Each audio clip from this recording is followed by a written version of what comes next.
అన్ని విషయాలలో దేవుని పనులలో పాలు పొందుతున్న మీ అందరికీ కూడా యేసుక్రీస్తు నామమున శుభములు వందనాలు తెలియజేస్తాం. అందరికీ ప్రైజ్ ద లార్డ్. హల్లెలూయా.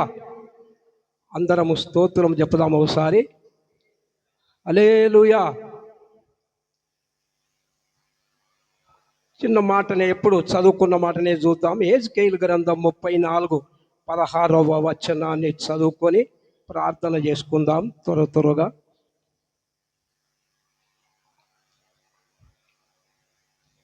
యెహెజ్కేలు గ్రంథం 34:16 వచనాన్ని చదువుకుందాం. తప్పిపోయిన దానిని నేను వెతుకుదును, తోలివేసిన దానిని మరలా తోలుకొని వచ్చెదను.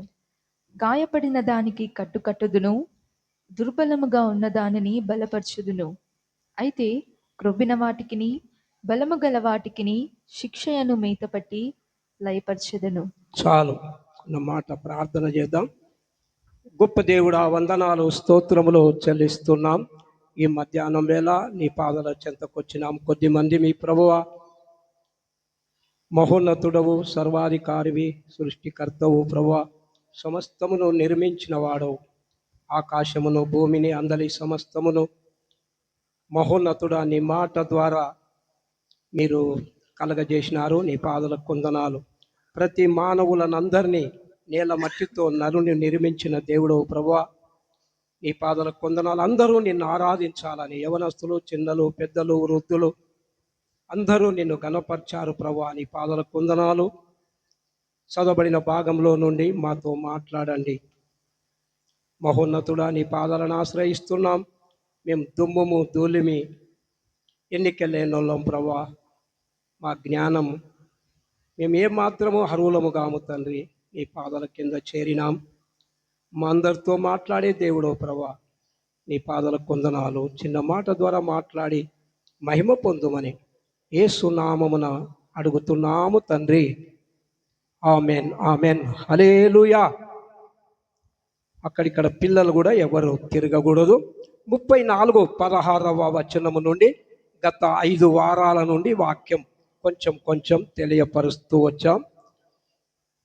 తప్పిపోయిన దానిని నేను వెతుకుతాను అన్న దేవుడు ఇప్పటికి కూడా దేవుని సన్నిధికి రానటువంటి వాళ్ళను, ప్రజలందరినీ కూడా దేవుడు ప్రేమతో ఆహ్వానిస్తున్నాడు, పిలుస్తూ ఉన్నాడు. దినమెల్లా చేతులు చాపుతా ఉన్నాడు. ఎవరి కొరకు? ఎదురాడే ప్రజల కొరకు, అవిధేయులైన వారి కొరకు, సత్యము ఎరగని బిడ్డల కొరకు, అసత్యములో కొనసాగుతున్న బిడ్డల కొరకు. జీవము గల దేవుడు, నిజమైన దేవుడు, సత్యమైన దేవుడు అప్పటి నుండి ఇప్పటి వరకు ప్రజలను పిలుస్తూనే ఉన్నాడు, ఆహ్వానిస్తున్నాడు. దేవాది దేవుడు అని హృదయము గురించి వచ్చి ఆగాము కదా. మనం అనేక విశ్వాసములో తప్పిపోతున్నాం, ఆజ్ఞలో తప్పిపోయాం, మాటలో తప్పిపోయాం, బిలాములాగా దుర్నీతిలో తప్పిపోయాం, గొర్రెల వలె అందరం తప్పిపోయి పనికి మాలిన వాళ్ళమైనాం. మొదటి నుండి దేవుడు వెతుకుతూనే ఉన్నాడు.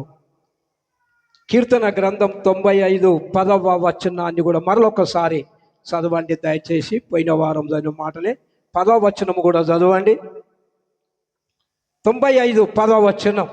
40 ఏండ్ల కాలము 40 ఏండ్ల కాలం ఆ తరము వారి వలన నేను విసికి వారు హృదయమున తప్పిపోవు ప్రజలు, వారు నా మార్గములు తెలుసుకొనలేదని అనుకున్నాడట దేవుడు. సృష్టికర్త అయిన దేవాది దేవుడు ఏమనుకున్నాడంటే, వారు హృదయమున తప్పిపోవు ప్రజలు అని చూస్తాం కదా.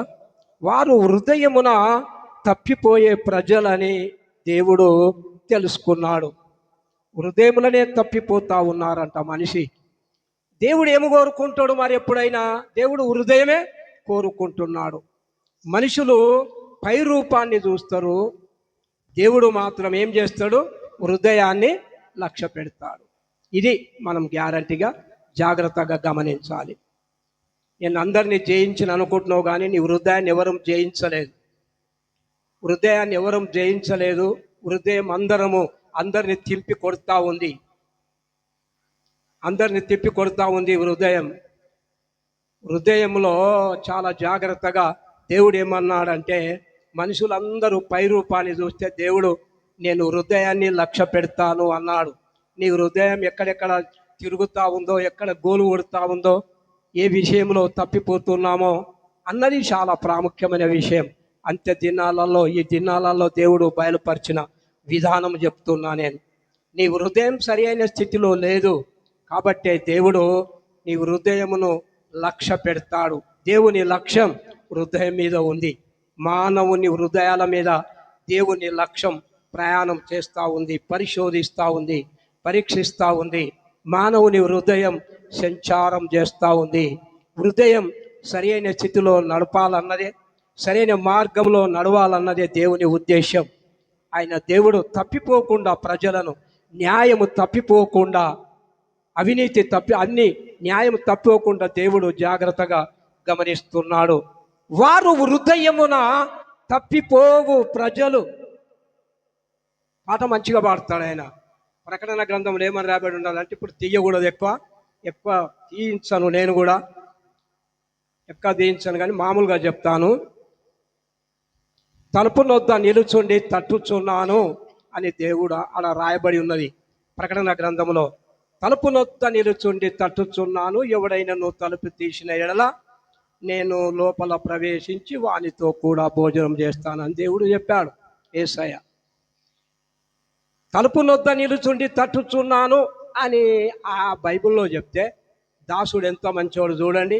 ఎన్నిసార్లు ఏడిచాడో కానీ దేవుని సన్నిధిలో ఏడ్చి పాట రాస్తాడు. అదే వచనాన్ని ఎత్తుకొని ఈయనేమని పాట రాస్తాడు, హృదయ అనేడు తలుపు నొద్ద అని రాస్తాడు ఆయన. ఎంత మంచి మాట రాస్తాడు చూడండి. తలుపు నొద్ద నిలుచుండి తట్టుచున్నాను అని ప్రకటన గ్రంథంలో రాస్తే, హృదయం అనేడు తలుపు నొద్ద యేసునాథుండు, హృదయం అనేది తలుపు నొద్ద నిలుచున్నాడు అని పాట గానం చేశాడు ఆయన. హృదయం అనేడు తలుపు. ఇప్పుడు తలుపు నొద్ద నిలుచుండి తట్టుచున్నాను, ఎవడైనాను తలుపు తీసిన ఎడలా నేను వానితో నేను కూడా భోజనం చేస్తాను. ఎవడైనాను తలుపు తీస్తే, తలుపు పొట్టిగా రాదు. ఎవరు హృదయాన్ని ఇస్తున్నారు చెప్పండి? 12 గంటల వరకు వస్తారు, నిజమే. కొన్ని వినికిళ్ళు మాటలు వింటున్నాం మనం. 10 గంటలకు వచ్చిన వాళ్ళు కొంచెం కాళ్ళు చేతులు పాపం భయం, 12 గంటలకు వచ్చిన వాళ్ళు ఉంటారు. అందరినీ చూడాలి. ముంగట్టున్న వాళ్ళకు, మొదటి వచ్చిన వాళ్ళకు జర ఓపిక ఎక్కువ ఉండాలి, సహనం ఉండాలి. కొంతమంది నిర్లక్ష్యం, దేవునికి 12 గంటలు 12:30కు వాక్యంతో సంబంధం లేదు, ఏంతో సంబంధం లేకుండా కొంతమంది వస్తూ ఉంటారు. అయితే మన హృదయాలు అనేటివి ఎప్పుడు సరిగ్గా ఉండాలి. ఎంతసేపు నిలువ పెట్టి ఏడిపింతురు అతని అని పాటలో ఉంటుంది. సాటి లేని దయగలవాడు సర్వేశాసుతుడు అని రాయబడి ఉంది. హృదయం మీద ఆయన లక్ష్యమే హృదయం మీద ఉంది. మానవుల హృదయముల మీద ఆయన లక్ష్యం, ఆయన గురి ఆయన పెట్టిండు. హృదయం అనేది సంచారం చేస్తూ ఉంది, కరి అయిన స్థితిలో లేదు హృదయం. అందుకనే మా ఉద్దేశం ఏమన్నదంటే, ప్రతి ఒక్కరూ లేఖనాలు ఎరగాలి, ప్రతి ఒక్కరూ వాక్యం చదవాలి, ప్రతి ఒక్కరూ మన హృదయంలో దేవుడు ఉండాలి, దేవుని సన్నిధి ఉండాలి, ఎప్పుడు కాపాడుతూ ఉండాలి అనేది చాలా ప్రాముఖ్యమైనటువంటి విషయం.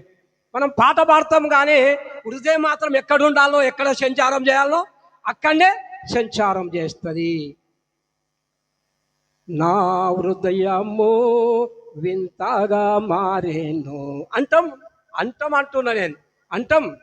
నా హృదయము వింతగా మారేను, నాలో యేసు వచ్చినందున. ఎప్పుడు రాడు మన దగ్గరికి? మన హృదయాలకు వచ్చినట్టు మనుషులలో మార్పు కలిగినట్టు ఉండాలగా. యేసు హృదయంలోకి వస్తే యేసు మార్పు వచ్చినట్టే. యేసు ఏ హృదయం కలిగి ఉన్నాడు, అదే హృదయము, దీనత్వము, సాత్వికము అన్నీ ఉంటాయి. ఆయనను, క్రీస్తును చూసినారు, మనలను చూస్తారు. అంతవరకే, పాట వరకే మిగిలిపోతా ఉంది. లక్షలు వేలు దైవజనులు ఆది నుండి ఇంతవరకు హృదయం గురించి పాటలు పాడిండ్రు కానీ ఎవరి హృదయం ఇంతవరకు కదలబడినట్లు, దేవునికి ఇష్టమైన హృదయం ఇంతవరకు ఎవరు సిద్ధం చేసుకోలేదు, ఎవరు తయారు కాలేదు. ఉండొచ్చు కొంతమంది, లేరా అని అంటలేదు, నేను లేనిది ఎట్లుంటుంది కానీ ఉండొచ్చు, కానీ నా హృదయం ఇష్టమైంది అని ఎందుకు అన్నాడు? మాట చెప్తాను. 20 లక్షలు 20 lakhs పీపుల్ అందరూ బయలుదేరితే ఐగుప్తులో నుండి 2 మాత్రమే కనానుకు చేరారు. 20 లక్షల మంది ఏమైండ్రు మరి? కాల్బలం 6 లక్షల కాల్బలం అని రాసి ఉన్నది. ఎక్కడ పోయిండ్రు మరి? వారి హృదయములో తప్పిపోవు ప్రజలు అన్నాడు. ఒకటే మాట, హృదయం లేదు సరిగ్గా. వాక్యానికి వస్తున్నావు, పాటలు పాడుతున్నావు, ప్రార్థన చేస్తున్నావు, ధ్యానం చేస్తున్నావు, ఎప్పుడు ముందట బైబుల్ ఉంటుంది, హృదయం చేసే పని హృదయం చేస్తూనే ఉంది. హృదయంకి ఏం డిస్టర్బ్ లేదు. వాక్యం వాక్యమే, హృదయం హృదయమే. అట్లా నా హృదయము సిద్ధం అనేది చాలా ప్రాముఖ్యమైన విషయం. హృదయం అనేది ఏమంటాడు ఆయన? వారు హృదయమున తప్పిపోవు ప్రజలు, వారు నా మార్గము తెలుసుకోలేదని నేను అనుకుంటేనే. దేవుడు అనుకున్నాడు, లాభం లేదు. మరి హృదయమే చెడ్డదన్నాడు. ఆదికాండం 6:5 చూడండి, ఆదికాండం 6:5 కూడా చూడండి, ఆదికాండం 6:5 కూడా చూడండి ఒకసారి. నరుల చెడుతనము భూమి మీద గొప్పదనియు వారి హృదయం యొక్క తలంపులోని హృదయం కాడికి పోయిండు కదా దేవుడు. ఆడికి ఉరికిండు చూడండి. ఎన్నో మాట్లాడినా దేవుని హృదయం అంత ఎక్కడ ఉన్నది? దేవుని మనసు అంత ఎక్కడ పోతుంది అన్నమాట? వాళ్ళ హృదయం దగ్గరనే. మన హృదయం ఆయన ఆలయం అంటాడు కొరింథీయులకు రాసిన పత్రికలో. మన దేహం, మన హృదయాలు ఆయన ఆలయం. కాబట్టి ఆలయం బాగుండాలి. ఆలయం చెత్త చెదారం. ఒక ఆయన అన్నాడు, దైవజనుడు ఏమన్నాడంటే, మన హృదయం డస్ట్బిన్ లాంటిది అన్నాడు. ఏంటిది మన హృదయం? ఎలాంటిది అంటే, ఉన్న చెత్త అంతా గుండెపోయి అలా పడేస్తాం చూడు, అట్లా మన హృదయం పరిశుద్ధంగా నిలయంగా ఎంతో చక్కగా ఉండవలసిన హృదయం అంతా డస్ట్బిన్ లాగా హృదయంలో తప్పిపోయే ప్రజలు, హృదయమున వారందరూ కూడా తప్పిపోతా ఉన్నారు అని తెలియజేస్తాడు. వాళ్ళ ఆలోచన కేవలము చెడ్డదని, హృదయములోని ఆలోచన ఊహ అంతయు కేవలము చెడ్డదని యెహోవా చూచి మన ఆయుష్కాలాన్ని కూడా తక్కువ చేసిండు. 969 మెతుషెలా బతికిండు, 930 ఆదాము బతికిండు. ఇక్కడ అన్ని 800 అంత ఆయుష్కాలం ఒకటేసారి దేవుడు ఏం చేసిండంటే, వీని హృదయం ఎప్పుడు బాగుపడదు అనుకొని వీని సంవత్సరాలు 160 ఏండ్లు అగ్గును అన్నాడు. హృదయాన్ని బట్టే 120 ఏండ్లు అవుతాయి అన్నాడు. ఆయన చెప్పిన ప్రకారం పరిశుద్ధ గ్రంథం గవర్నమెంటు 60 years వరకు రిటైర్మెంట్ అని ఉంటున్నది. 62 పొడిగిస్తున్నారు, అట్లా ఇట్లా కొన్ని 58 years రిటైర్మెంట్ అట్లా ఉన్నది. కానీ దేవుడు అంతకంటే ఎక్కువగా 25 ఏండ్ల సేవకు వస్తే 50 ఏండ్లు ఇట్లా ప్రతిదీ army, navy, military, central government, state government అన్నిటికీ అసలు కర్త ఆయన. అక్కడ రిలీజ్ చేస్తాడు. 70-80 ఏండ్లు అధిక బలం ఉంటే ఆ 90 కీర్తన ప్రకారం మనుషులు జరుగుతలేరా? డాక్టర్ అడుగుతాడు, నేను ఎన్ని ఏండ్లు ఉన్నాయంటే 70-80 ఏండ్లు. అరే సరే మేము ట్రై చేస్తాం, 1 లక్షలు అయితే గట్టు నేను ట్రై చేస్తాం అంటాడు. కానీ తప్ప ఎవడు కూడా గ్యారంటీ ఇవ్వడు. అమౌంట్ తీసుకుంటాడు కానీ, ఇక్కడ చూడండి, అమౌంట్ కట్టినాకనే వీడు అందులో పోతాడు. కానీ నేను ప్రాణానికి మాత్రం గ్యారంటీ ఇయ్యా అంటాడు. ఎందుకంటే ఆ దేవుని చేతిలో ఉన్నది. ఏదానికైనా హృదయం అన్నిటికంటే మోసకరమైంది, అది ఘోరమైన వ్యాధి గలది అన్నాడు. హృదయమే మోసకరమైంది అని తెలియజేశాడు. విన్నారా? ఇది కేవలం చెడ్డదని ఆదికాండంలో ఊహ కేవలం చెడ్డదంటే, కన్నీరులు కార్చి దేవుని దగ్గర అడిగిన విలాపము వాక్యాలు రాసిన ఇర్మియా భక్తుడు ఏమంటాడంటే, హృదయం అన్నిటికంటే మోసకరమైంది, అది ఘోరమైన.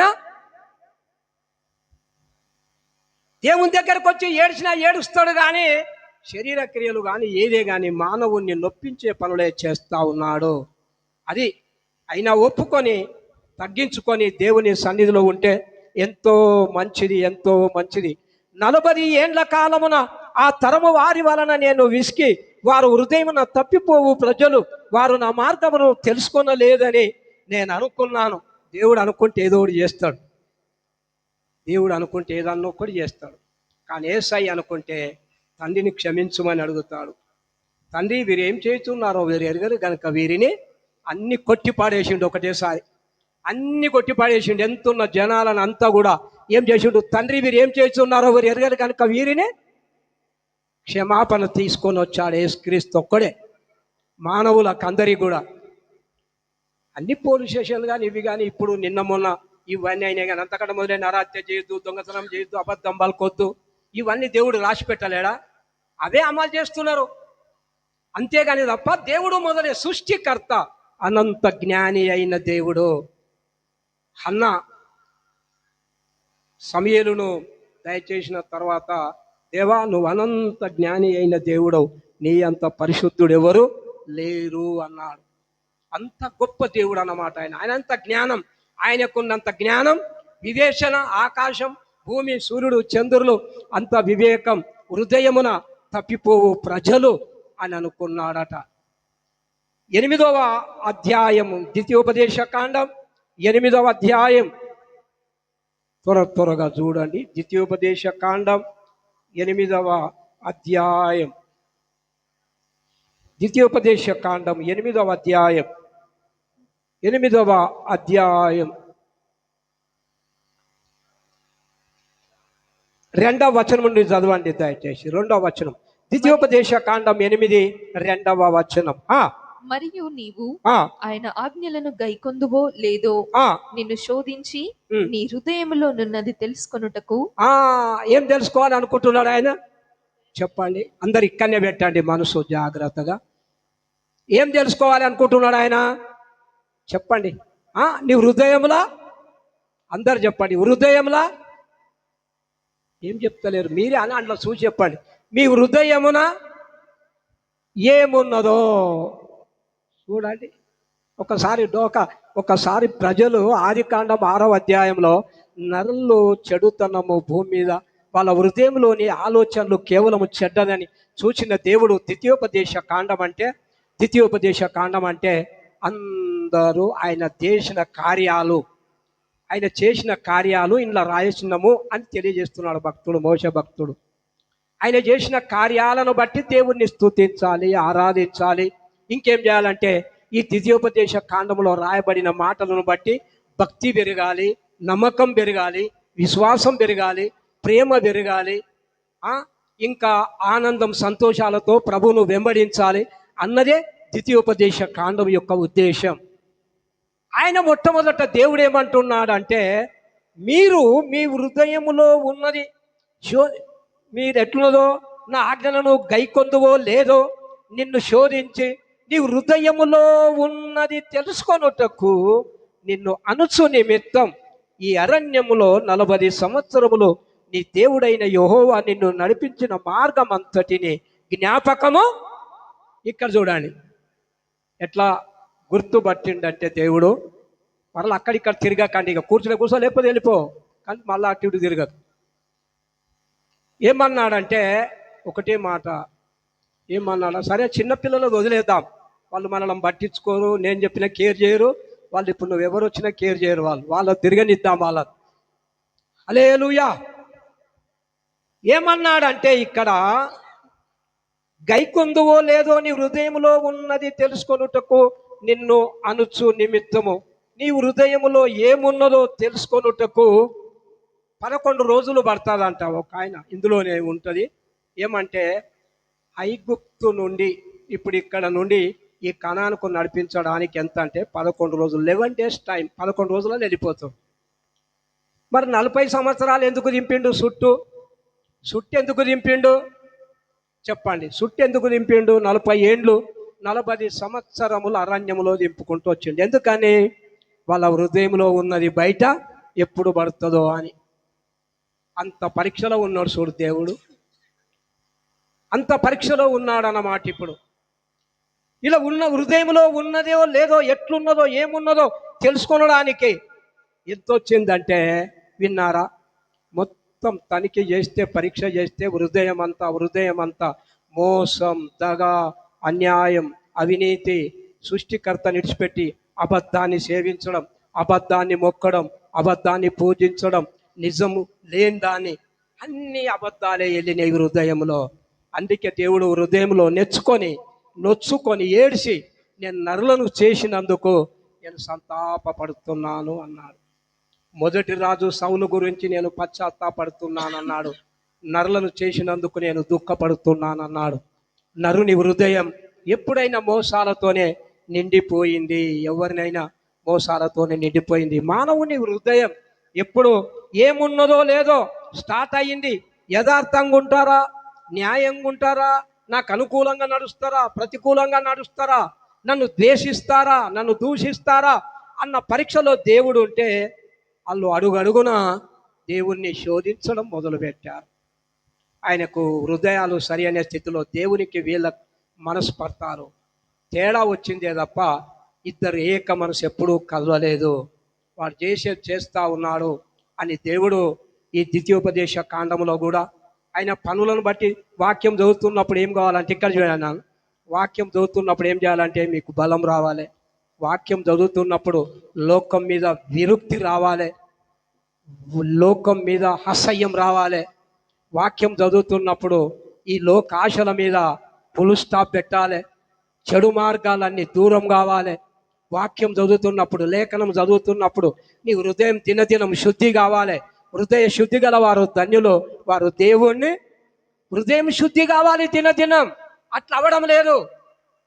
హృదయం శుద్ధి కావాలి దినదినం. లేఖనం ఏం చెప్తుంది? నీ హృదయం వాక్యంతో సరి చేసుకుంటున్నప్పుడు హృదయం శుద్ధి.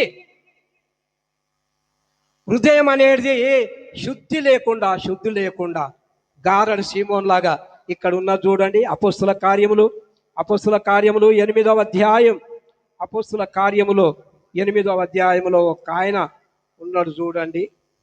ఆయన పేరు గారడి సీమోన్ అని వ్రాయబడి ఉంటుంది. 8వ అధ్యాయం, అపోస్తుల కార్యములు 8వ అధ్యాయం 21 వచనము చదవండి దయచేసి. 21. నీ హృదయము దేవుని ఎదుట సరి అయినది కాదు గనుక, నీ హృదయము దేవుని ఎదుట సరి అయినది కాదు గనుక ఈ కార్యమందు నీకు పాలు పంపులు లేవు. ఈ సమరయ పట్టణానికి ఫిలిప్పు పోయి సువార్త ప్రకటిస్తే అక్కడ ఒక గారడి సీమోను లోగట పట్టణములో గారడి చేయించు అనేకులను ఒక గొప్పవాడని చెప్పుకొనొచ్చు సమరయ జనులను విభ్రాంతి పరచుచుండేటటువంటి వాడు. గారడిలు చేసుకుంటా పట్టణాన్ని ఈడే గొప్పోడు, ఈయననే దేవునితో సమానమని ఈ సీమోను అందరూ పొగుడుతూ ఉన్నారు, గొప్ప చేస్తూ ఉన్నారు. విగ్రహారాధనలో మునిగిపోయారు, అంత చెడు కార్యాలు చేస్తూ ఉన్నారు. జనులందరూ అతన్ని లక్ష్య పెట్టిరి అని కూడా రాయబడి ఉంది. బహుకాలం అట్లా వాడు చేస్తూ ఉంటే ఒక్కరోజు ఫిలిప్పు ఆ సమరయ పట్టణానికి వెళ్ళిండు. అయితే ఫిలిప్పు దేవుని రాజ్యమును గూర్చియో యేసుక్రీస్తు నామమును గూర్చియో సువార్త ప్రకటించుచుండగా వారతని నమ్మి పురుషులను స్త్రీలను బాప్తిస్మము పొందిరి. అప్పుడు సీమోను కూడా నమ్మి బాప్తిస్మము పొందెను అని వ్రాయబడి ఉంది. ఈయన కూడా గొప్పోడు అనుకున్నోడు కూడా ఫిలిప్పు వార్త విని మారు మనసు పొంది బాప్తిస్మం వినండి తీసుకున్నాడు. కానీ అతని హృదయం మాత్రం సరిగ్గా లేదు. బాప్తిసం అందరు తీసుకుంటున్నారు కాబట్టి నేను తీసుకున్నాడు కానీ అతని హృదయం మాత్రం సరిగ్గా లేదు. నీది అప్పుడు వచ్చిండు వీళ్ళందరూ వీళ్ళందరూ కూడా ఫిలిప్పు పేతురు అప్పుడే పిలిపించాడు. సమరయులంతా దేవుని వాక్యం వింటున్నారని తెలిసి అపోస్తులను పిలిపించారు. అపోస్తులు ఎవరు? పేతురు యోహానులను వీళ్ళందరినీ పిలిపించారు. పిలిపిస్తే అప్పుడు పేతురు నిలబడి ఏమంటున్నాడంటే నీ హృదయం దేవుని ఎదుట సరి అయినదిగా కనబడలేదు గనుక ఈ కార్యములో నీకు పాలు పంపులు లేవు. కాబట్టి ఈ చెడుతనము మానుకొని మారు మనసు నొంది ప్రభువును వేడుకొనుము. ఒకవేళ నీ హృదయాలోచన క్షమింపబడవచ్చును. అంటే ఆది కాండంలో దేవుడు ఏ విషయంలో అయితే నొచ్చుకున్నాడో, ఆది కాండంలో వాళ్ళ ఆ జనులు అప్పుడున్న జన సమూహం యొక్క హృదయాలు చెడిపోయి కేవలము చెడ్డదని దేవుణ్ణి ఎప్పుడైతే నొచ్చుకున్నాడో ఏడిపించారో ఆ హృదయం, నొచ్చుకున్న హృదయం యేసుక్రీస్తు రక్తంలోనూ కడగబడితే ఒకవేళ అది భర్తీ చేయబడుతుంది అని సెలవిచ్చాడు. ఆది కాండంలో ఒకసారి దేవుడు నొచ్చుకున్నాడు హృదయం. ఆ నొచ్చుకున్న హృదయం నీ లోపల కూడా నొచ్చుకుంటే మరలా దేవుణ్ణి, యేసును కూడా దుఃఖపరిచిన వాడవు అవుతావు. యేసు ఏడవడానికి వీల్లేదు. యేసుకు హృదయం ఇచ్చాయి. ఇస్తివంటే హృదయంలో ఒక్కసారి గాయపడిన దేవుని హృదయం కట్టుగట్టబడుతుంది. హృదయం ఆయన మరలా యేసు వచ్చి ఆ హృదయాలను బాగు చేస్తాడు. వీరి హృదయం నాకు దూరముగా ఉన్నది, పెదవులతో వీరు నన్ను ఘనపరుస్తున్నారు కానీ వారి హృదయం నాకు దూరముగా ఉన్నది. నరుని హృదయం అతిశయపడుతుంది, నరుని హృదయం గర్విస్తుంది, నరుని హృదయం గొప్పగా ఎంచుతుంది. నరుని హృదయం ఎప్పుడు దీనత్వము ధరించదు. నరుని హృదయం ఎప్పుడు అపవిత్రతతో నిండి ఉంటుంది. నరుని హృదయం మోసం చేయబడుతుంటుంది. ఎప్పుడు ఆ మోసత్వంతో నిండి ఉన్నది. ఆ దేవుడు ఆది కాండములో నొచ్చుకున్న దేవుని, ఆది కాండములో నొచ్చుకున్న దేవుని హృదయం నీ హృదయం సమానంగా ఉంది. ఇప్పుడు దాని నుంచి మారు మనసు పొందాలి, మారు మనసు పొందాలి. ఎక్కడ హృదయం గాయపడ్డదో, ఎక్కడ హృదయం నొచ్చుకుందో అక్కడ ఇప్పటి వరకు కూడా చేసిన కార్యాలను బట్టి నొచ్చుకుంటూనే ఉన్నాడు. యేసయ్యతో, తండ్రితోని మాట్లాడుతున్నాడు. తండ్రి, నువ్వు నాకు ఇచ్చిన వాళ్ళని నేను రక్షించుకున్నాను, కానీ ఒక్కడు మాత్రమే, నాశన పుత్రుడు ఒక్కడు మాత్రమే మారు మనసు పొందలేదు. నాశన పుత్రుడు ఒక్కడు మాత్రమే మారు మనసు పొందలేదు, మారు మనసు పొందలేదు. ప్రభువా, ఆ నొక్కడు తప్పాడు. ప్రభువా, తండ్రి యొద్ద క్షమాపణ చెప్పాడు. నువ్వు 12 మందిని ఏర్పరచుకోనలేదా? అందులో ఒకడు సాతాను, అందులో ఒకడు సాతాను. ఎంతకాలం? అందుకే అంటాడు, ఎంతసేపు నిలువబెట్టి ఈడ్పింతురతని, హృదయం అనేడు తలపునొద్ద యేసునాదుండు, నిలచి సదయుడగుచు తాటుచుండు సకల విధములను. నీకు పాలు పంపులు లేవు. నువ్వు మారు మనసు పొందకపోతే పాలు పంపులు లేవు. ఏమిట్లా పాలు పంపులు లేవు? చెప్పండి, ఏమిట్లా పాలు పంపులు లేవు? యేసుక్రీస్తు ఈ భూమి మీదకి ఎందుకు వచ్చాడో ఆ కార్యంలో ఆయనకు పాలు పంపులు లేవు. పరలోకంలో పాలు పంపులు లేవు. ఆయన చేసిన రక్షణ విషయంలో పాలు పందులు లేవు. పరిశుద్ధాత్మ దేవుడు పాపములను ఒప్పించే పనిలో ఉన్నాడు. ఆయన పరిశుద్ధాత్మ కార్యంలో పాలు పంపులు లేవు నీకు. ఒకటే మాట చెప్పాడు, నువ్వు మారు మనసు పొందకపోతే నువ్వు పాలు పంపులు నీకు లేవు. నీకు పాలే లేదు. మనం అనుకుంటాం, చూస్తూ ఉంటాం. నేను మొన్న ఊరికి పోయి వస్తున్నాము. ఒక ఆయన రోడ్లనే అయితా ఉన్నాయి, రోడ్డు మీదనే జాగా. ఒక్క 2 ఏళ్ళు కూడా నేను నేను 2 ఏళ్ళు కూడా ఇడిచిపెట్టా. నేను ఈ నట్లాసు ఉంటూ నేను 1 ఏళ్ళు కూడా ఇడువా. ఆ పంచాయతీ అక్కడ బండి స్టాక్ కూడా మేమున్నాం, అక్కడ వాదన జరుగుతూ ఉంది. 1 ఏళ్ళు కూడా నేను జాగిడువా. ఇది నాది, నా భూమి, నా పాలు. అడిగడి జాగకు మనకి 7 అడుగులో ఎంతనో జాగనో కానీ దాని గురించి గట్టిగా పట్టుకున్నాము. కానీ నీకు పరలోకంలోనే పాలు పంపులు లేకపోతే ఎట్లా మన జీవితం? ఎట్లా? ఎంతకాలం మన పాలు పంపులు లేకపోతే ఎట్లా పరలోకంలో? జానడు బెత్తడి జాగకు, ప్లాట్కు, ఏరియాకు, భూమికి నువ్వు ఇక్కడ కొలత వేస్తున్నావు. నా పాలున్నది ఇంట్లో అంటున్నావు. కేసులు నడుస్తున్నాయి పాలుకు. ఈ పాలు ఎట్లా? పరలోకంలో నీకు పాలు పంపులు లేవు. నీ హృదయం ఒకవేళ దుర్నీతితో నిండి ఉన్నది అన్నాడు కదా. ఏమన్నారు చెప్పండి? కాబట్టి ఈ నీ చెడుతనము మానుకొని మారు మనసు పొంది ప్రభువును వేడుకొనుము. ఒకవేళ నీ హృదయ ఆలోచన క్షమించబడవచ్చును. నీవు ఘోర దుష్టత్వములోను దుర్నీతి బంధకములలోను ఉన్నట్టు నాకు కనబడుచున్నది అని చెప్పాడు. ఘోర దుష్టత్వములో హృదయమే ఘోరమైంది. హృదయం అన్నిటికంటే ఘోరమైంది. అది ఘోరమైన వ్యాధి గలది, మోసకరమైంది, ఘోరమైన వ్యాధి గలది. ఇక్కడ ఘోర దుష్టత్వంలో ఉన్నట్టు నీకు కనబడుచున్నది అని దేవుడు తెలియజేస్తాడు. ఇందులో కూడా పాట పాడతాం మనం మస్తు. ఘోర పాపిగా నీవు కనబడి, నేరస్తుడిగా నీవు నిలబడి. ఘోర పాపిగా మనము కనబడుతుంటాం అప్పుడప్పుడు. నేరస్తుడిగా ఆ, ఘోరంగా అట్లా తెలియజేస్తా ఉన్నాడు. నీ ఘోర పాపం యొక్క ఎల్ల మారు మనసు పొంది దుర్నీతి బంధకములో ఉన్నట్లు నాకు కనబడుచున్నది.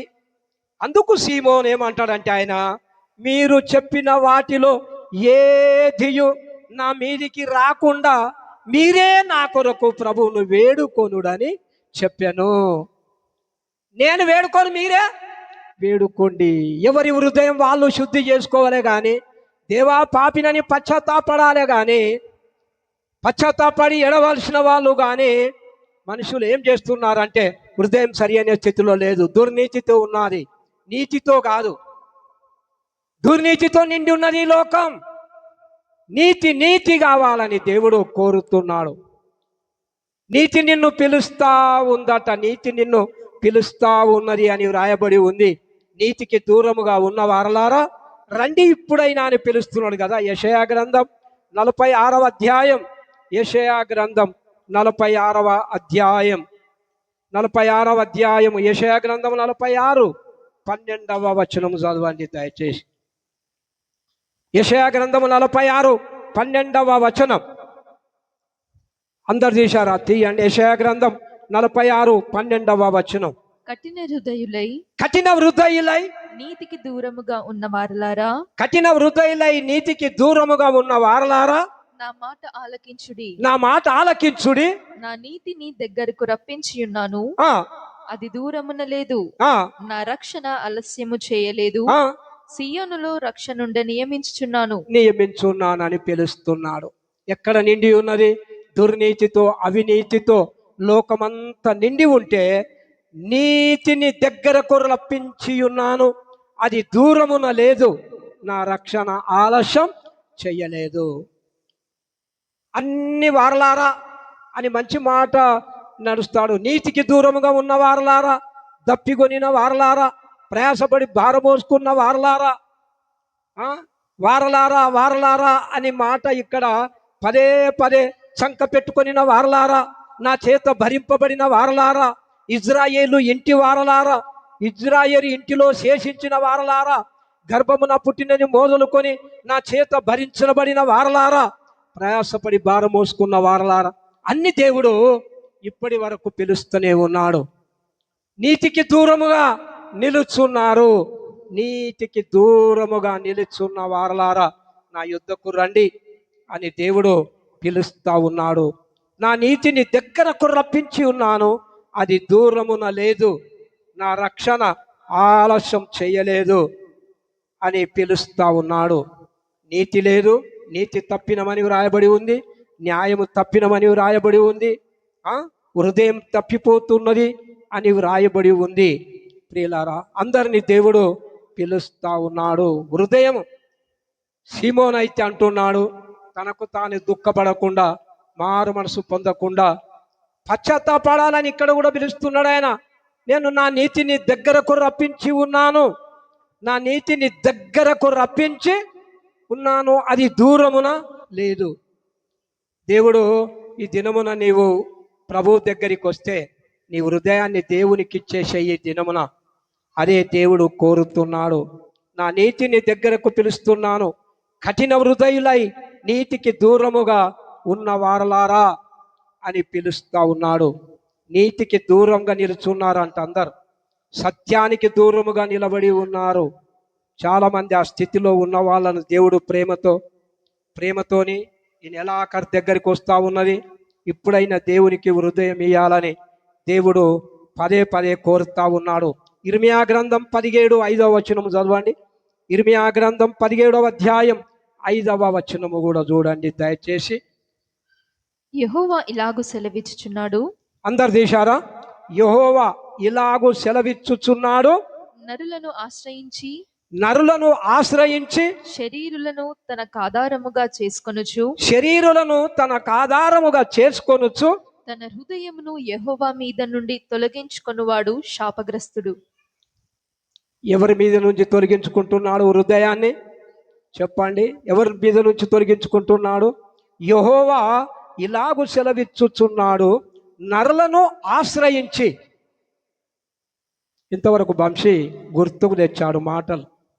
కీర్తన భాగంలో 56వ కీర్తనలో నరులను ఆశ్రయించి శరీరులను తనకు ఆధారము చేసుకొనుచు తన హృదయమును యెహోవా మీద నుండి తొలగించుకొనువాడు శాపగ్రస్తుడు. యెహోవా మీద నుండి హృదయం ఎందుకు తొలగిపోతుందంటే శరీరులను ఆశ్రయిస్తున్నారు, నరులను ఆశ్రయిస్తున్నారు. దేవుణ్ణి ఆశ్రయించమంటే నరులను ఆశ్రయిస్తున్నారు, శరీరులను ఆధారము చేసుకుంటున్నారు. అంటే నాకింత బలం ఉంది, నాకింత ధనం ఉన్నది, నాకేం కొదవలేదు. నరులను దేవుడు నేలమట్టితో నరుణ్ణి చేశాడు. నేలమట్టితో నరుణ్ణి చేసి నాసికారంధ్రంలో జీవవాయువును ఊదగా నరుడు జీవాత్మ అయ్యిండు.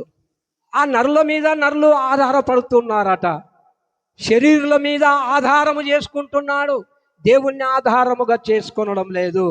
వాళ్ళ హృదయం నుండి ఏమైంది? తొలగిపోతున్నదట హృదయం. యెహోవా మీద నుండి హృదయం తొలగించుకొనువాడు శాపగ్రస్తుడవుతాడు అని తెలియజేశాడు. నరులను ఆశ్రయించకూడదు, దేవుణ్ణి ఆశ్రయించువారు ధన్యులు అన్నాడు. కానీ నరులను ఆశ్రయించువాడు ధన్యుడు అని చెప్పలే. ఎక్కడ ఉన్నదా? ఎక్కడన్నా కరుణ ఎక్కడన్నా ఉన్నదా? దేవుణ్ణి ఆశ్రయించువారు ధన్యులు, కానీ నరులను ఆశ్రయించేవారు. తోటి వ్యక్తిని ప్రేమించాలి, గౌరవించాలి, మంచిదే. కానీ నరులను ఆశ్రయిస్తున్నాడు. రాజే చెప్పిండు, దావీదు రాజే, రాజులను నమ్ముకొనకుడి అన్నాడా లేదా? రాజులను నమ్ముకొనొద్దు, మనుషులను నమ్ముకొనుట కంటే యెహోవాను ఆశ్రయించుట. మన ఆయుష్కాలాలు, మన ఆరోగ్యాలు, మన పాలన, వర్షం ఇచ్చే దేవుడు, అన్నిచ్చే దేవుణ్ణి మనం పట్టుకోకుండా నరులను ఆశ్రయించి దేవుణ్ణి పక్కకు పెడుతున్నారు. మనకు ఆధారం ఎవరు మరి చెప్పండి? మన హృదయం దేవుని ఎదుట ఎట్లా ఉన్నది? మనం పరీక్ష చేసుకుందామా? ఎట్లా ఉంటుంది మన హృదయం? దేవా, సరి అయింది నా హృదయం లేదని ఎప్పుడన్నా అడిగావా? ప్రతి లేఖన భాగం ఎందుకు తీస్తానంటే టైంపాస్ డే కూడా కాదు. ఇప్పుడు మనం పోతాం. నేను మొన్న ఒక జ్ఞాపకార్థానికి పోయినాం, ఒక ఊరికి పోతే ఆ ఊరిలో ఒక గంట సేపు పట్టింది ఒక మేకను క్లియర్ చేయడానికి. కాళ్ళు అవి ఇవన్నీ సపరేట్ చేస్తున్నారు. నేను నాన్నే కూర్చున్నా, మొత్తం చేసిర్రు. 4-5, ఒక్కటి కాదు, తర్వాయి నన్ను చిన్నది ఒకటి, పెద్దది ఒకటి, అంతకంటే పెద్దది ఒకటి, 5 బౌగాండ్లు పెట్టిరు చిన్న చిన్నవి.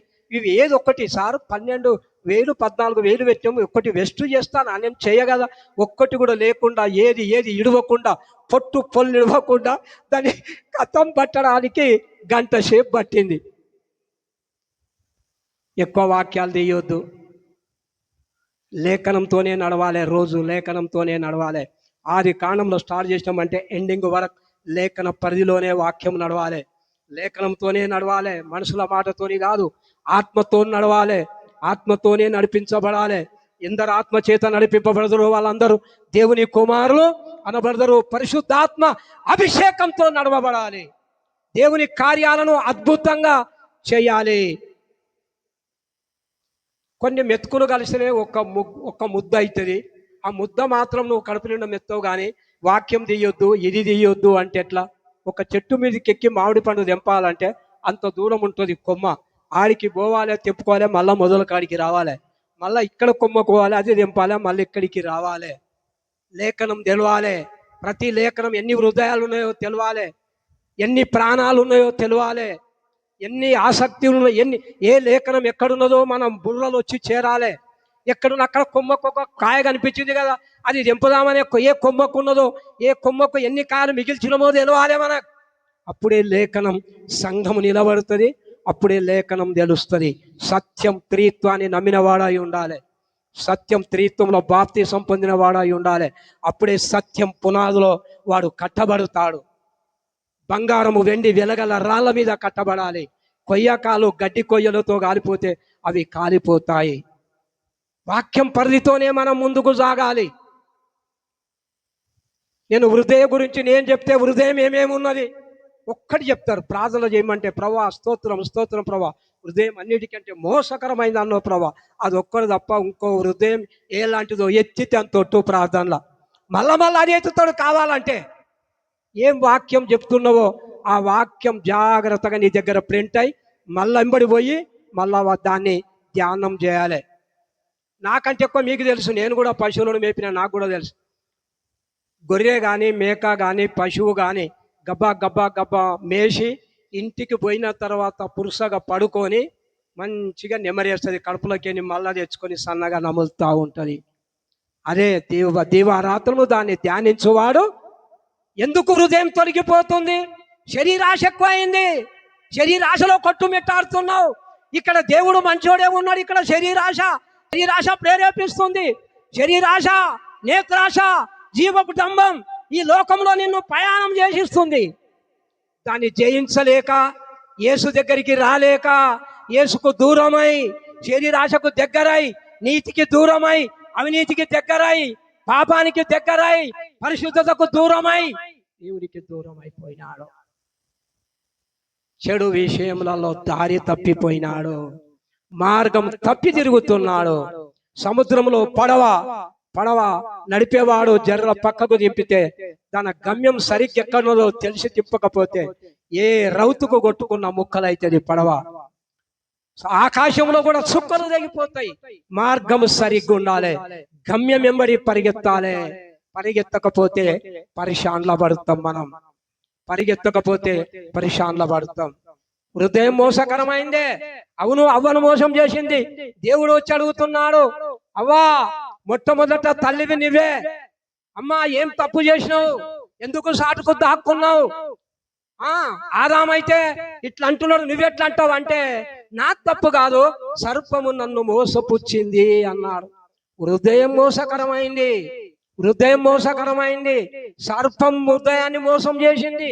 హృదయం మోసకరమైంది గనుకనే సర్పము నన్ను మోసపుచ్చింది. ఖతం. ఆది కాండంలో మోసం స్టార్ట్ అయ్యిందంటే అందరూ మోసగాలే. ఏశావు అంటాడు, యాకోబు పరిగెత్తుకొని పోతున్నాడు. అక్కడ పరిగెత్తుకొని పోతుంటే, ఇదిగో నువ్వు మళ్ళా నాకు కనపడు, 2 సార్లు నువ్వు నన్ను మోసం చేసినావు, నా జ్యేష్ఠత్వాన్ని మోసం చేసినావు, నా ఆశీర్వాదాన్ని, తండ్రి ఆశీర్వాదాన్ని దొంగిలించినావు అంటున్నాడు. మోసం ఏశావు. మోసం ఎక్కడికైనా వచ్చింది. మోసం లాబాను నువ్వు నన్ను మోసం చేశావని యాకోబు అంటాడు.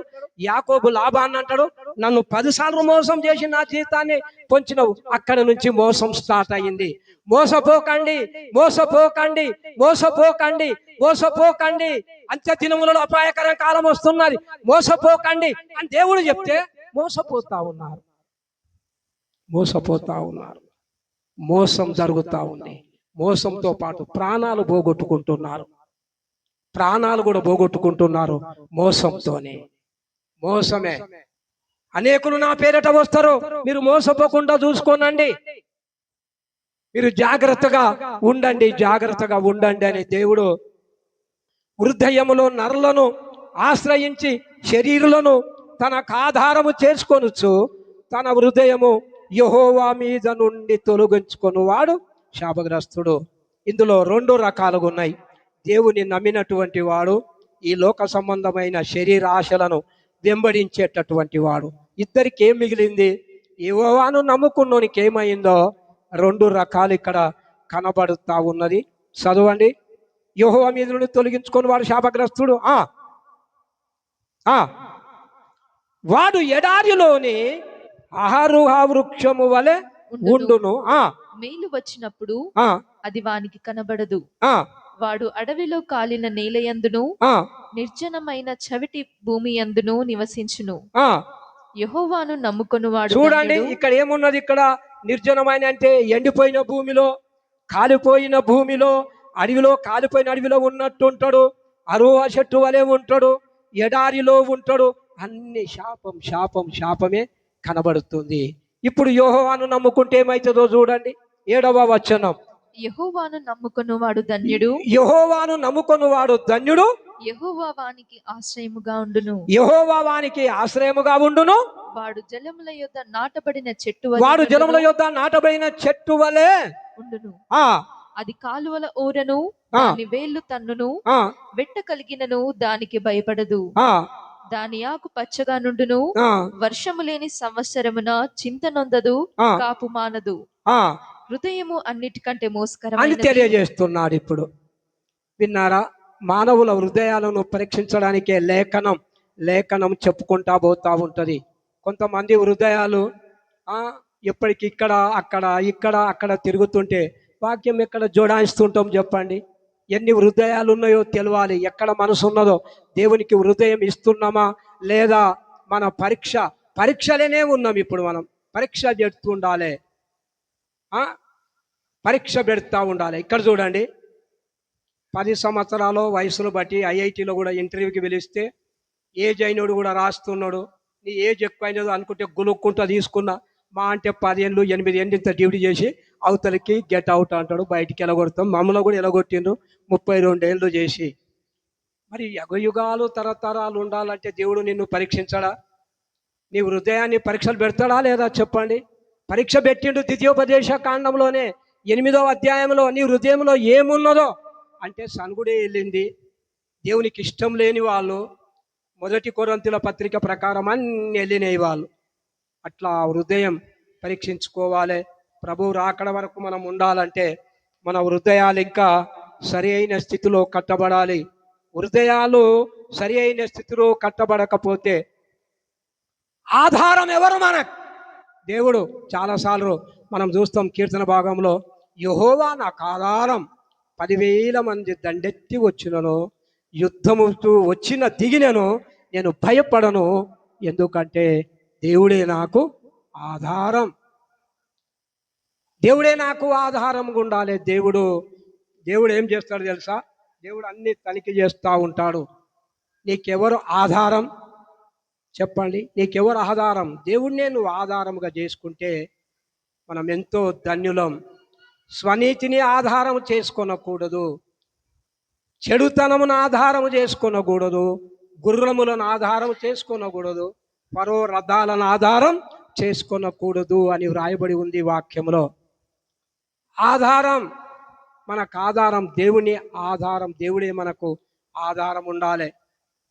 చెప్పండి, ఆధారం గురించి ఒక్క మాట చెప్పండి. చెప్పునాన్న, మీరు చెప్పండి. ముంగటున్నాళ్ళు ఏమేమి ఆధారం దేవుడు చెప్పండి, ఒక్కటి చెప్పండి.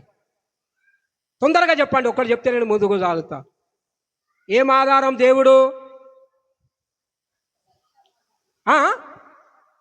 ఏం నాన్న? రైట్, మంచిది, చాలా మంచి మాట చెప్పారు. రక్షణ ఆధారం, ఇంకా క్షేమాధారం. అన్నిటికంటే మంచి మాట చెప్పారు. Very good. అంటే నీ క్షేమం కావాలంటే ఆధారం ఎవరు కావాలి? దేవుడే. రక్షణ కావాలంటే రక్షణ ఆధారం దేవుడే. ఇంకా నా నీతికి ఆధారం అంటే అవినీతిలో ఉన్నోళ్ళకు కూడా నీతి కావాలంటే ఆధారం ఎవరు? దేవుడే ఆధారం. నీతికి ఆధారం. లేనోళ్ళంతా చెడుదానం ఆధారం చేసుకొని మన హృదయాలను దేవునికి ఇవ్వకుండా, మన ధనం ఎక్కడుంటే హృదయం అక్కడ ఉన్నదంట. మాట చదవండి, ఎవరన్నా మంచిగా తెలిసిన వాళ్ళు చదవండి.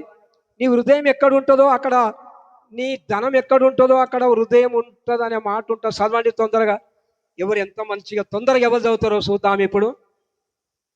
అందరికంటే తొందరగా ఎవరు చదువుతారో చూద్దాం ఇప్పుడు. ఎవరు సొంతంగా చదవాలి. అన్నీ చెప్పినాక చదవకపోవడం తప్పు. నీ ధనం ఎక్కడ ఉండునో అక్కడనే నీ హృదయము ఉండును. మత్తయి 6:21. నీ ధనము ఎక్కడ ఉండునో అక్కడనే నీ హృదయము ఉండును. అంటే ఇప్పుడు ధనాలన్నీ బ్యాంకులు ఉన్నాయి అనుకుందాం. ఇప్పుడు చూడండి, హృదయంలో ఇప్పుడు డబ్బులు బ్యాంకులు వేస్తారు కొంతమంది, అవునా? బ్యాంకులు వేస్తే ప్రార్థన నుండి రేపు పొద్దున్న ఎన్ని గంటలకు పోయి డ్రా చేయాలనేది మన హృదయం ఎక్కడ ధనం ఉంటుందో నీ హృదయం అక్కడనే ఉంటుంది అన్నాడు. ధనం ఎక్కడ ఉంటుందో అక్కడనే హృదయం అంటే అర్థం ఏమన్నది? నీ ఆస్తి ఎక్కడ ఉంటుందో అక్కడనే. ఒక్కొక్క ఆయన ఇల్లు కట్టి, నేను ఒక ఆయన తెలిసిన ఆయన ఓడియప్ ఆయన, ఎక్కడెక్కడ పోతున్నావు అంటే, ఎక్కడ పోతున్నాం? నల్గొండల కాడ ఒక ఇల్లు ఉన్నది, తెల్లపూర్లో ఒక ఇల్లు ఉన్నది, సలాస్పేటలో ఒక ఇల్లు ఉన్నది, జైరాబాద్లో ఒకటి, 4 ఇండ్లు చెప్పిండు ఆయన. ఆదివారం లేవగానే సాయంత్రం టిఫిన్ కట్టుకొని 6 గంటలకు పోయి 6 గంటలకు పోయి ప్రతి ఇండ్లు ఆ వాటర్ సప్లై అవన్నీ ఏమేమి ఉన్నాయి, కరెంటు సప్లై అన్నీ చూసి మళ్ళీ తిరిగి సాయంత్రం 4 ఇండ్లు చూసుకొని వస్తాడు. మరి నువ్వు ప్రార్థనకి ఎప్పుడు పోతావు అంటే అదే చాలా దుమ్మలు కొట్టుడైతుంది ఆదివారం అంటున్నాడు ఆయన. విన్నారా? ఆస్తి ఎక్కడ ఉంటుందో, ధనం ఎక్కడ ఉంటుందో మన హృదయ దాని చుట్టే తిరుగుతుంటుంది. అవునా కాదా చెప్పండి? తిరుగుతలేదా? నిజం కాదా? మాట అనుకుందాం, ఎగ్జాంపుల్ చెప్తా. లోతు అబ్రహాము ఇద్దరు ప్రయాణం అయ్యిండ్రు. ఇద్దరికి కలహం ఏర్పడ్డది. అబ్రహాం అనుకున్నాడు, మనము నా అన్న కొడుకు ఏదన్నా కానీ మనం సహోదరులం, నీ మీద నాకు చాలా ప్రాణం, నిన్ను నేను వదిలించుకోలేను, కానీ ఇద్దరం వేరవుదాం. నువ్వు కుడి తట్టుకు వెళితే నేను ఎడమ తట్టుకు పోతా, నువ్వు ఎడమ తట్టుకు వెళ్తే నేను కుడి తట్టుకు వెళ్తా, నీ ఇష్టమున్న చోటుకు నువ్వు వెళ్ళు అని ఇద్దరు ఒప్పందం చేసుకొని ఇద్దరు కలిసి మహా మైదానంలోకి వెళ్ళిండ్రు. ఎంత ఎత్తుగడ్డ ప్లేస్కి వెళ్ళిండ్రు. ఎత్తుగడ్డ ప్లేస్కి వెళ్తే అంత వంపు ఉన్నది కూడా కనిపిస్తుంది కదా, అన్నీ కనిపిస్తుంది అని మంచిగా చూసుకొని అప్పుడు అబ్రహాం చెప్పాడు, లోతు నువ్వే పక్కన వెళ్ళు, నువ్వు ఎడమ పక్కన వెళ్తే నేను కుడి తట్టు, నువ్వు ఏదన్నా నీ ఇష్టమున్న దిక్కు వెళ్ళు అని చెప్పి లోతుకు చెప్తాడు. లోతు ఏం చేసిండు తెలుసా? ఇక్కడ చూడండి, లోతు ఇట్లా చూడలే, ఇక్కడ చూడలే, మొత్తం ఆయన ఇక్కడ చూడండి రౌండ్ తిరగడం మొదలు పెట్టాడు. ఎట్లా తిరుగుతున్నాడు లోతు? రౌండ్ తిరిగితేనే కానీ తూర్పు పడమర ఉత్తర దక్షిణ తెలియదు కదా. రౌండ్ తిరుక్కుంటూ వచ్చి స్టేట్కి ఎక్కడ ఆగిండు? సొదొమ గొమొర్రా పట్టణాల వైపు తన తలను ఉంచిండు. రౌండ్ తిరుగుతూ ఉన్నాడు, ఏది బాగుంది. కానీ ఎందుకు చెప్తున్నానంటే, చుట్టూ తిరిగినా ఏది తిరిగినా లోతు తిరుగుడంతా ఈ భూలోక సంబంధమైన తిరుగుడే. ఈ భూలోకమైంది అల్పమైందే, కొద్ది కాలం ఉండేదే, క్షణకాలం ఉండేదే.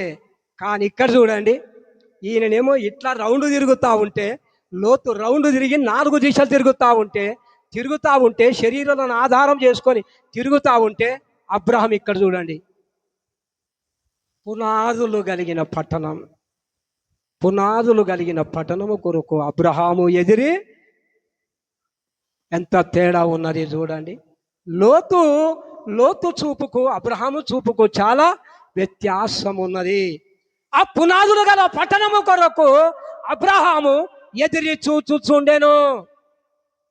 పునాదులు గల పట్టణం అసలు అన్నాడు లోతుతోని, కానీ అబ్రహాముకు ఈ భూమి మీద పుష్క పుల్ల కూడా ఆశించలేదు. నాకు ఎడమ తట్టొద్దు, కుడి తట్టొద్దు, దక్షిణం తట్టొద్దు, ఉత్తర దశొద్దు, 4 దిశలైనా నాకు అవసరమే లేదు. నాకు పరలోకం దిశ కావాలి. నాకొక్కటే పునాదులు కలిగిన పట్టణము కొరకు అబ్రహాము ఎదిరి చూస్తున్నాడు తప్ప లోతు వలె ఈ పచ్చగడ్డితనం కొరకు ఎప్పుడు లోతు ఆశించలేదు. ఆ పట్టణము కొరకే అబ్రహాం ఎదిరి చూశాడు. హృదయము 78వ కీర్తన 36వ వచనం. 78వ కీర్తన 36వ వచనం.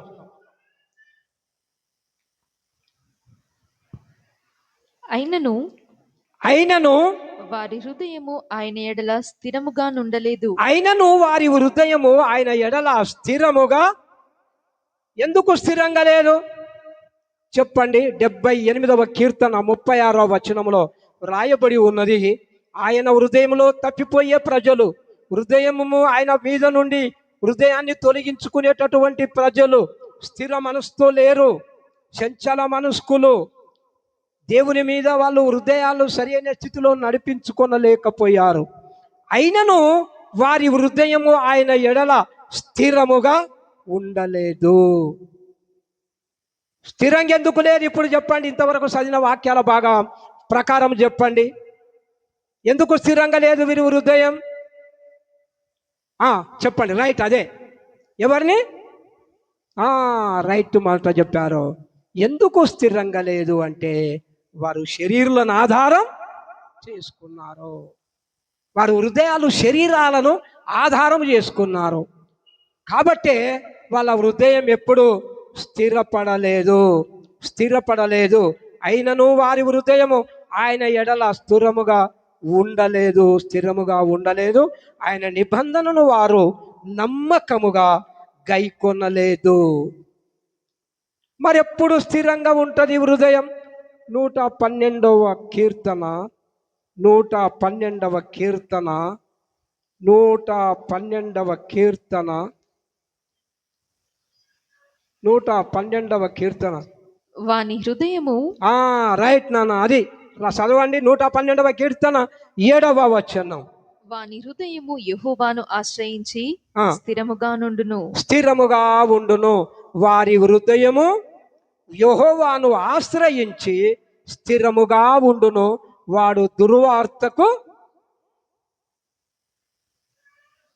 వాని మనస్సు కూడా స్థిరంగా ఉంటుందట. విన్నారా? ఆయనను ఆశ్రయముగా చేసుకున్నటువంటి వాళ్లకు మాత్రమే హృదయం ఆశ్రయముగా ఉంటుంది అని చూస్తున్నాం. ప్రియులారా, మన హృదయం మోసపోకూడదు. దుష్ట హృదయం ఎవరి యందు ఉన్నదేమో జాగ్రత్తగా చూచుకొనుడి అని చెప్పాడు. ఎన్నోసార్లు మన హృదయాన్ని మనం ఇష్టమున్న రీతులుగా జీవించి ఆయనను దుఃఖపరిచాం. నీ కయాసకరమైన హృదయం నా యందు ఉన్నదేమో చూడుము, సత్య మార్గములో నన్ను నడిపించుమని తెలియజేశాడు.